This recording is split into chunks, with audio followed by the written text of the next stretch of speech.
Hey everybody, welcome to the Video Game Show. I'm Sean. So over this past week in the video game world, there's been a lot of information going on, getting ready for the upcoming next-gen consoles, like I said the last week. Right when I was filming and putting up the videos, Xbox responded to my request and they put out an invitation commercial. Check it out with the link down below. It's pretty cool. I like it. It's something to get me going for the Xbox One. But I'm still waiting for more. I want more from you guys, Xbox One and Microsoft. You guys need to put more out there, get me going. Also put out by Microsoft for Xbox One, it was a dashboard demo. It's showing you commercials showing you all the things that the Xbox One could do through the Kinect, through the voice commands, and everything in the dashboard of the Xbox One. Queuing up a game to get into a party, receiving a Skype call, playing a game, watching a movie, telling it turn on, turn off, all kinds of cool stuff. I really like this. It's really giving you a heads up on what's going on with the Xbox One dashboard. This is a good area for Microsoft to attack Sony on because Sony, the PlayStation 4, PlayStation 3, PlayStation 3 had a terrible user interface. It's not really expected to beat out the Xbox One on the user interface, facet of this of the next-gen consoles, but they are looking to improve. But here we go with this whole thing that they have a proven product in Microsoft in the Xbox One, the dashboard, and Sony's still, they're coming from behind to catch up with the Microsoft Xbox One, Xbox 360 dashboard. Also released this week was information regarding Titanfall. It was announced that Titanfall is going to remain exclusive on PC, Xbox 360, and Xbox One. There was a contract that was signed that says for the first Titanfall, it's going to be entirely exclusive to those platforms, those consoles. That does not exclude them from coming out with another Titanfall later on in the period of the lifespan of this game. Maybe Titanfall 2, Titanfall 3, any offshoots.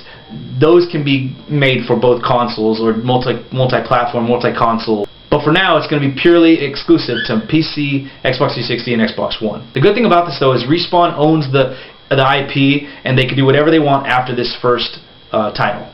Also on the Xbox bandwagon, for your viewing pleasure, because it is the week of Halloween, Dead Rising 3 released a trailer called Nick or Treat. It's pretty interesting, and it shows a lot of cool stuff. I wonder if this is all going to be in the game. Is it going to be an add-on DLC pack, or if it's all going to be built into the game? It looks pretty interesting. Check it out with the link down below.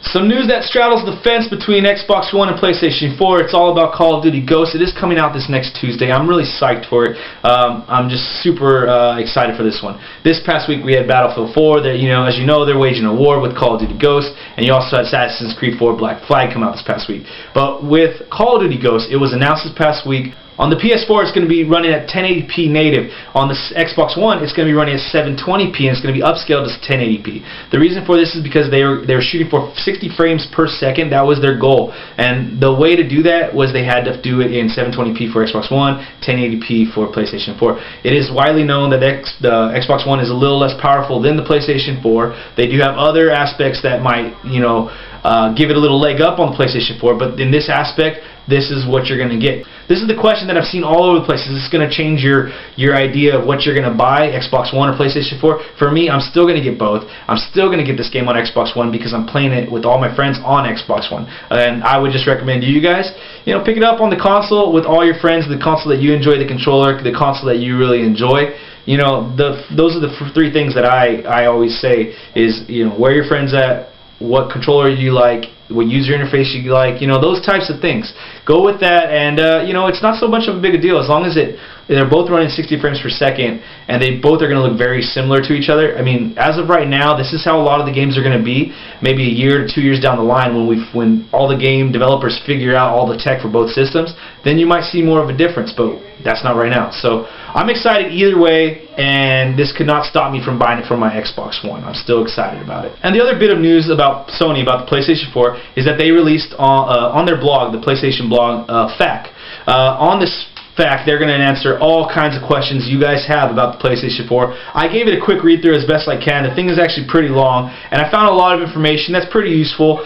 It's not going to support external hard drives at launch, and actually It's not going to export. It's not going to support external hard drives at all.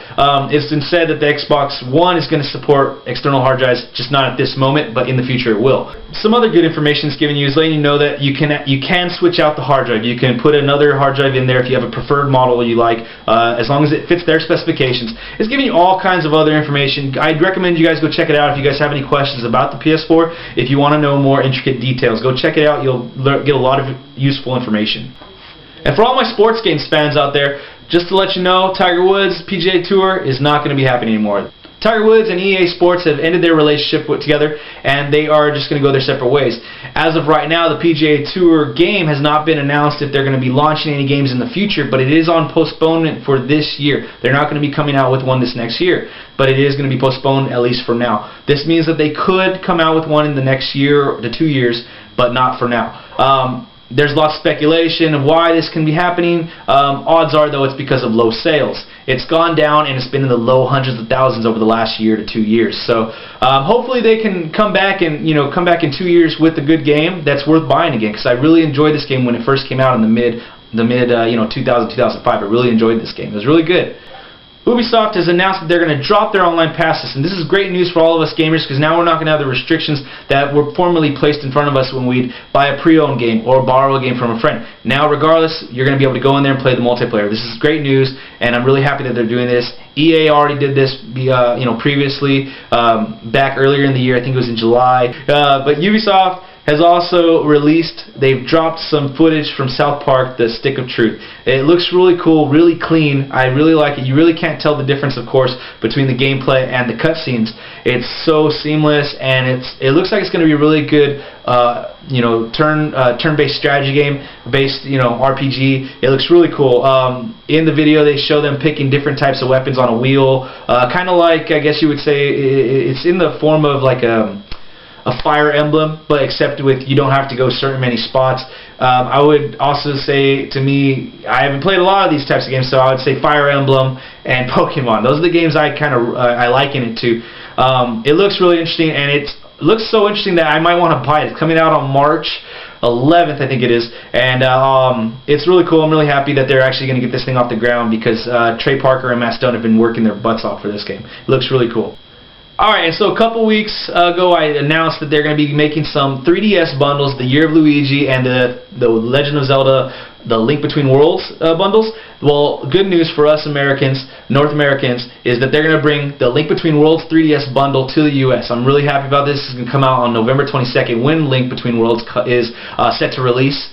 There are also a bunch of other games coming out that day. The Xbox One's coming out that day. New Super Mario World, Wii U, that one's coming out. You got the Link Between Worlds. You got a lot of stuff coming out that day. This bundle looks pretty awesome. The design of the 3DS looks awesome as well.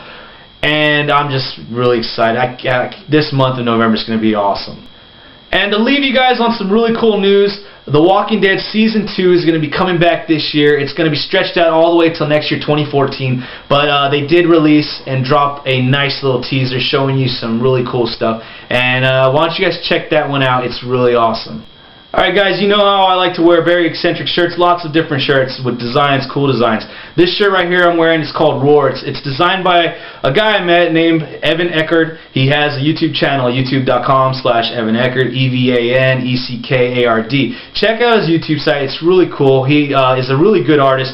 He draws pretty much everything you could think of. On the site he also has some live sketches where he speeds it up, shows you how the process is done. He shows you how to make font, all kinds of cool stuff. Check out his site, and this shirt right here is called Roar. You guys can check that out too. It's really cool. I really like it. Pretty awesome. Shirts feel nice. Go check out his YouTube channel. You guys will be pleasantly surprised with what he's got going on over there.